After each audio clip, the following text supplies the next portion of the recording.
Ketika Yohanes Pembaptis mewartakan pertobatan, orang banyak bertanya kepadanya, "Jika demikian, apakah yang harus kami lakukan?" Jawab Yohanes kepada mereka, "Siapa saja yang mempunyai 2 helai baju, hendaklah ia membaginya dengan yang tidak punya. Dan siapa saja yang mempunyai makanan, hendaklah ia berbuat demikian juga." Pada waktu itu datang juga pemungut-pemungut cukai untuk dibaptis, dan mereka bertanya kepada Yohanes, "Guru, apakah yang harus kami perbuat?" Jawab Yohanes, "Jangan menagih lebih banyak daripada yang telah ditentukan bagimu." Prajurit-prajurit juga bertanya kepadanya, "Dan kami, apakah yang harus kami lakukan?" Jawab Yohanes kepada mereka, "Jangan merampas, jangan memeras, dan cukupkanlah dirimu dengan gajimu." Tetapi karena orang banyak sedang menanti dan berharap, semuanya bertanya dalam hati tentang Yohanes, kalau-kalau ia Mesias. Karena itu Yohanes menjawab dan berkata kepada semua orang itu, "Aku membaptis kamu dengan air, tetapi Dia yang lebih berkuasa daripada aku akan datang, dan membuka tali kasutnya pun aku tidak layak. Ia akan membaptis kamu dengan Roh Kudus dan dengan api. Alat penampi sudah di tangannya untuk membersihkan tempat pengirikannya dan untuk mengumpulkan gandumnya ke dalam lumbungnya. Tetapi sekam akan ia bakar dalam api yang tidak terpadamkan."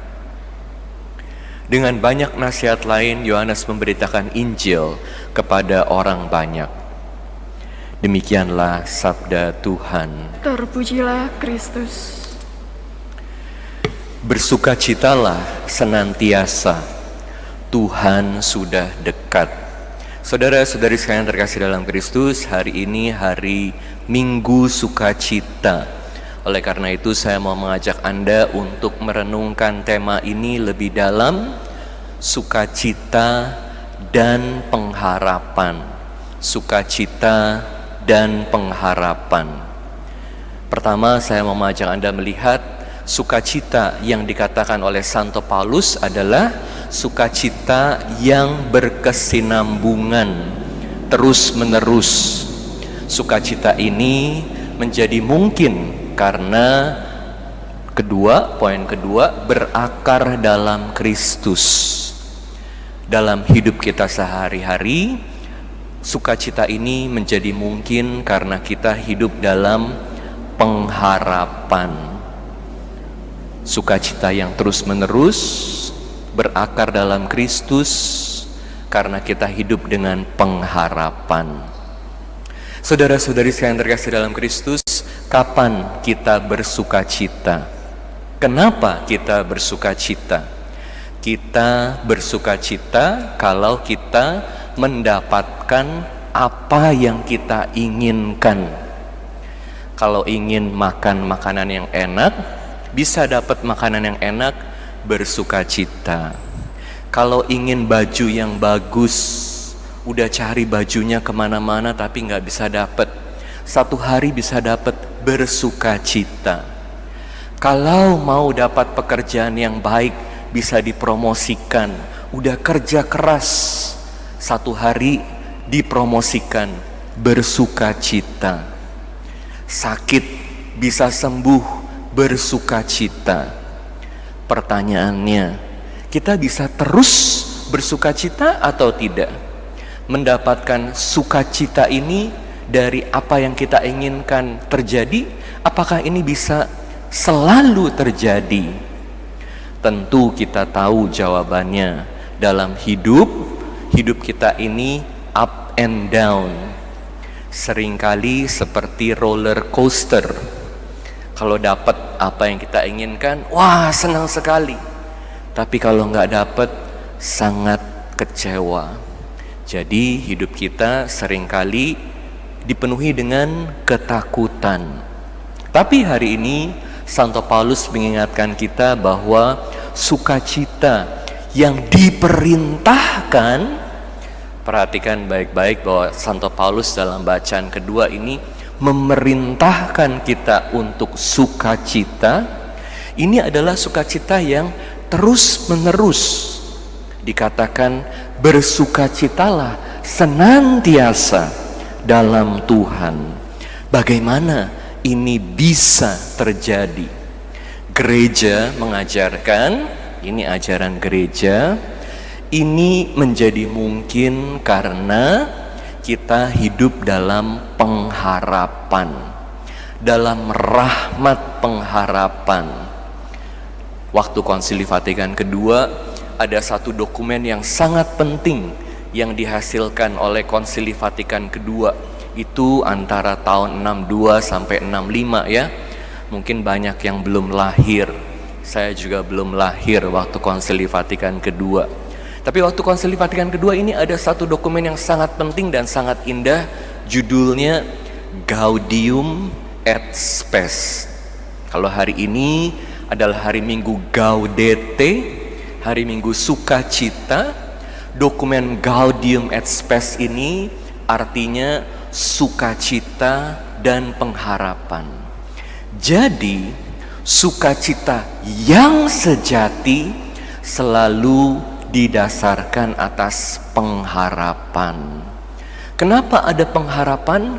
Karena berakar pada Kristus. Makanya dalam bacaan kedua, Santo Paulus mengatakan bersukacitalah senantiasa. Karena apa? Karena Tuhan sudah dekat. Jadi kuncinya, kalau Anda mau hidup dalam sukacita senantiasa, sukacita yang sejati, harus hidup dalam rahmat pengharapan karena Kristus sudah dekat. Jadi di sini kita melihat dalam hidup kita sehari-hari ada sukacita sejati, tapi juga ada sukacita palsu. Apa sukacita palsu? Sukacita palsu adalah saat kita mendapatkan apa yang kita inginkan, tetapi dengan cara dosa dan membawa kita pada dosa yang lebih dalam. Kita selalu diingatkan bahwa dosa itu tidak pernah membawa sukacita sejati. Hanya kelihatannya sukacita sebentar sekali memberi kita sukacita, tapi tidak pernah sejati dan pasti tidak pernah lama. Makanya kalau tidak bersandar berakar pada Kristus, hidup kita seperti roller coaster. Sebentar senang, sebentar sedih, sebentar takut dan kecewa. Kita tahu hidup dalam dosa itu pasti tidak bisa membawa kita pada kebahagiaan. Makanya saat kita merayakan Gaudete Sunday, Minggu Sukacita, bacaan Injilnya adalah bertobatlah. Kalau Anda dengar pesan bertobatlah, bisa sukacita gak? Bisa sukacita gak? Bertobatlah. Pesan bertobatlah ini adalah pesan yang sangat indah, yang seharusnya membawa kita pada sukacita. Kalau kita dibilangin sama seseorang bertobatlah, tentu kita jadi sedih, kita jadi takut, karena kita diingatkan akan kesalahan kita. Tapi lebih dari itu, pesan bertobatlah harus membawa kita pada sukacita. Karena apa? Karena kalau gereja masih mengatakan kepada Anda bertobatlah, itu artinya gereja percaya, Yesus percaya bahwa Anda punya masa depan. Anda bisa berubah. Anda bukan hopeless case. Seringkali saat saya dengar konseling pernikahan, suami bilang tentang istri, saya gak ada harapan sama dia. Istri bilang sama suami, he is hopeless, gak ada harapan. Mana bisa berubah? Mana bisa jadi lebih baik? Dia sudah dipenjara oleh dosanya.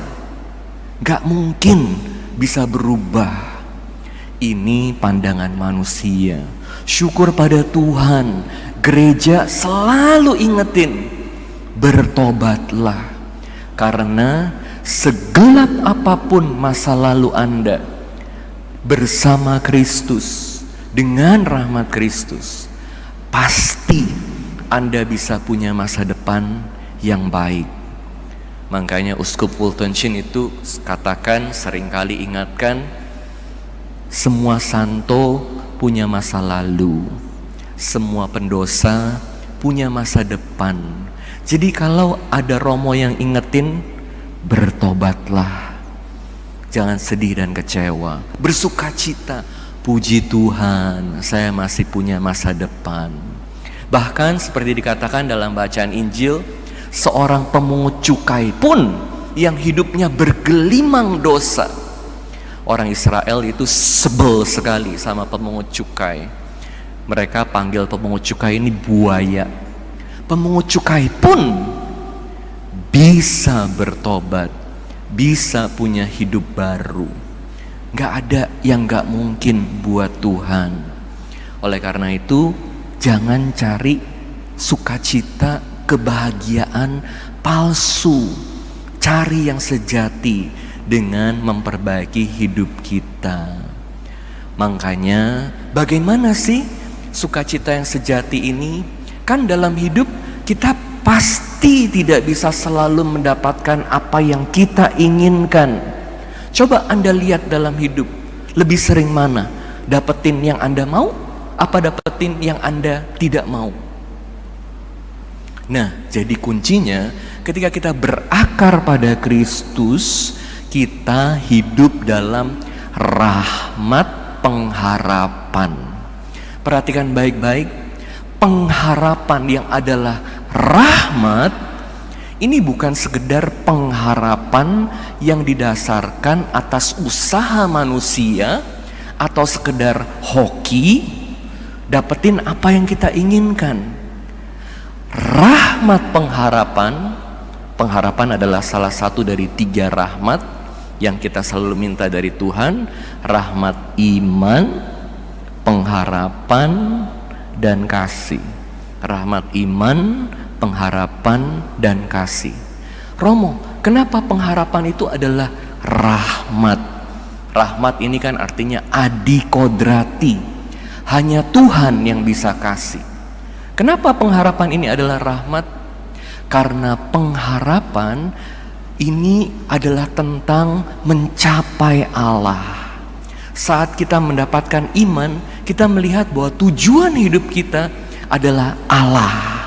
Kita mengenal Allah, kita tahu bahwa Allah itu ada. Ini iman. Kita mau bersatu dengan Allah, itu kasih. Perjalanan mulai dari iman, bersatu dengan Allah dalam kasih. Dan kita tahu bahwa untuk bersatu dengan Allah itu jatuh bangun. Makanya dalam perjalanannya ini butuh pengharapan. Supaya pengharapan ini yang buat kita terus berjalan, terus setia menuju Allah. Dalam relasi kita dengan Allah, ada saat-saat di mana hidup kita ini indah sekali. Apa saat itu? Saat Tuhan menunjukkan kasih-Nya secara luar biasa, secara sangat nyata dalam hidup kita. Apa peristiwanya? Mujizat. Saat Anda dapetin mujizat yang kelihatannya nggak mungkin terjadi, itu artinya Tuhan sedang menunjukkan kasih-Nya kepada Anda secara luar biasa. Tapi kita tahu mujizat itu kita nggak dapat tiap hari, karena sekali lagi kita tidak selalu dapatkan apa yang kita inginkan. Kita tidak selalu dapatkan apa yang kita mohon dalam doa, karena tentu kehendak kita tidak selalu sejalan dengan kehendak Tuhan. Oleh karena itu kita butuh pengharapan supaya sukacita kita ini hidup dalam diri kita, bukan hanya saat kita mendapatkan apa yang kita inginkan, tapi juga saat kita berjalan menunggu apa yang kita inginkan. Dan lebih dari itu, karena kita percaya bahwa Tuhan akan berikan yang paling baik buat kita.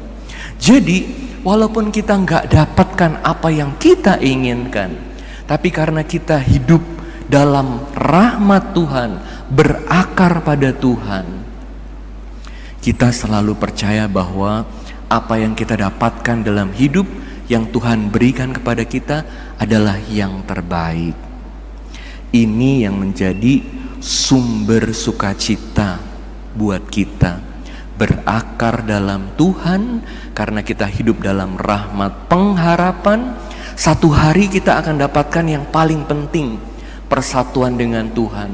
Yang lain di dunia, yang kecil-kecil, soal makanan enak, soal baju baru, soal posisi, bahkan soal kesehatan, atau soal hidup dan mati, menjadi nomor 2, secondary.